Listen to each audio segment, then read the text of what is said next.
আপনারা দেখেছেন আজকে 3 দিন হয়ে গেছে বা 4 দিন হবে, গাজীপুরের মাওনায় একজন ইমাম সাহেবের মেয়েকে দিনে দুপুরে তার সামনে থেকে ঘরের দরজা ভেঙে মেয়েটাকে কিডন্যাপ করে নিয়েছে কিছু দুর্বৃত্ত।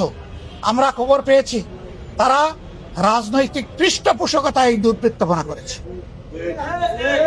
বাবা বলতেছে আমার মেয়েটা যদি দুনিয়া থেকে চলে যেত এত কষ্ট আমার লাগতো না। এখন আমার মেয়েটা কোথায় আছে আমি তো জানি না। আমি সেই দুর্ভাগা বাবা যার চোখের সামনে থেকে আমার কলিজার টুকরাকে কেড়ে নিল। আমি চেয়ে চেয়ে শুধু চোখের জল পানি ফেললাম, আমি আর কিছু করতে পারলাম না। ও বাবা, জাতি হিসাবে আমরা তোমার কাছে লজ্জিত, তুমি আমাদেরকে ক্ষমা করো। সরকারকে বলবো প্রধানমন্ত্রীর হস্তক্ষেপে সচিবালয়ের একজন কর্মকর্তা কর্মচারীর এক ছেলেকে এরকম অপহরণ করা হয়েছিল, ওনার হস্তক্ষেপে 24 ঘন্টার মধ্যে মা বাপ তাকে ফিরে পেয়েছে।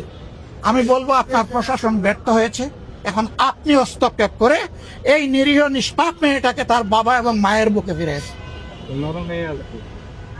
এবং আপনারও একটা মেয়ে আছে, অন্তত আপনার মেয়েটার মুখের দিকে তাকাইয়ে ওই মেয়েটাকে তার মা বাপের কাছে ফেরেন। আর যাতে কোনো দুর্বৃত্ত বাংলাদেশে এটা করতে না পারে, এই জন্য ওই দুর্বৃত্তদেরকে আইনের আওতায় এনে কঠোর শাস্তি বিধান, জনগণের সামনে এই শাস্তিটা দৃশ্যমান করে দ্রুত বিচার করে ওদেরকে তাদের পূর্ণ পাওনাটা বুঝিয়ে দেন। জনগণ আপনার জন্য দোয়া করে, আর আপনি যদি তা না করেন তাহলে সিদ্ধান্ত নেওয়ার ব্যাপার আপনার। যে দেশের সরকার একটা অবুঝ নিরাপত্তা দিতে পারে না, সেই সরকারের দেশ চালানোর নৈতিক অধিকার কতটুকু সেটা আপনারাই বিচার করবেন, আপনাদের উপর ছেড়ে।